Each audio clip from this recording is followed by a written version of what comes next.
আসসালামু আলাইকুম। ওয়েলকাম জানাচ্ছি একদম সিম্পল একটা চিকেন বিরিয়ানি রেসিপিতে। আমি আগেই চিকেন ম্যারিনেট করে রেখেছিলাম, সেগুলো একটু তেলের মধ্যে ভেজে নিব। দিয়ে দিব ঢাকনা 5 মিনিটের জন্য। ফিরে এসেছি 5 মিনিট পর। এখন চিকেনগুলোকে ভালোভাবে উল্টিয়ে পাল্টিয়ে ভেজে নিব। সব সময় একই রকম চিকেন বিরিয়ানি খেতে খেতে আর ভালো লাগে না, তাই আজকে একটু ডিফারেন্ট টাইপের চিকেন বিরিয়ানি করে আপনাদেরকে দেখাবো। একটা প্যানের মধ্যে দিয়ে দিচ্ছি 3 টেবিল চামচ সয়াবিন তেল, হাফ কাপ পেঁয়াজ কুচি। চুলার হিটটা রাখবো একদম মিডিয়ামে রেখে পেঁয়াজগুলোকে আস্তে আস্তে করে ভেজে একদম ব্রাউন কালার করে ফেলবো। পেঁয়াজটা যদি সুন্দর করে ভাজা হয় তাহলে বিরিয়ানির গ্রানটাও ভালো আসে। এখন দিয়ে দিয়েছি চিনি গুঁড়া, পোলার চাল। চুলাটা মিডিয়াম হিটে রেখে কিছুক্ষণ পোলার চালটা ভেজে নিব। তারপর দিয়ে দিব একটা রাঁধুনি বিরিয়ানি মশলা। আবার ভালো করে কিছুক্ষণ ভেজে নিব, ভালোভাবে যেন মশলাটা চালের সাথে মিশে যায়। এখন দিয়ে দিব গরম পানি, আর পানির পরিমাণটা হবে চালের দ্বিগুণ। এই কথাটা আমি সবসময় বলি, পোলাওয়ের চালের দ্বিগুণ পানিটা হলে পোলাওটা রান্না অনেক সুন্দর হয়।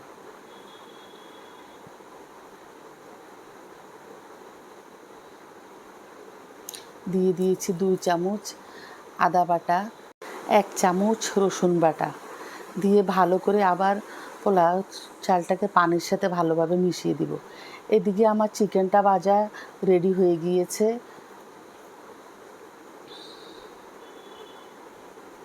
দেখতে পাচ্ছেন কত সুন্দর একটা কালার এসেছে। আপনারা যারা আগে কখনো চিকেন বিরিয়ানি রান্না করেন নাই, এই সহজ পদ্ধতিতে আপনিও রান্না করতে পারবেন এই চিকেন বিরিয়ানিটি।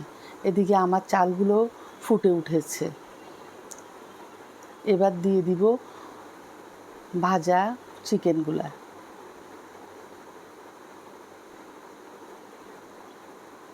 আশা করি এই সহজ চিকেন বিরিয়ানিটা আপনাদের ভালো লাগবে।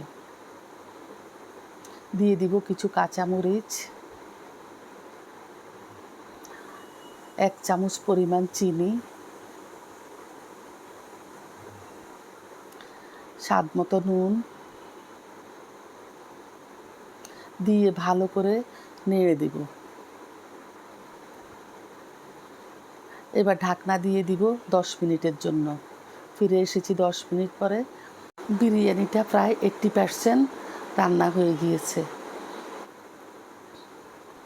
এবার আমি ভালোভাবে নেড়ে চিকেনের সাথে মিশিয়ে নিব।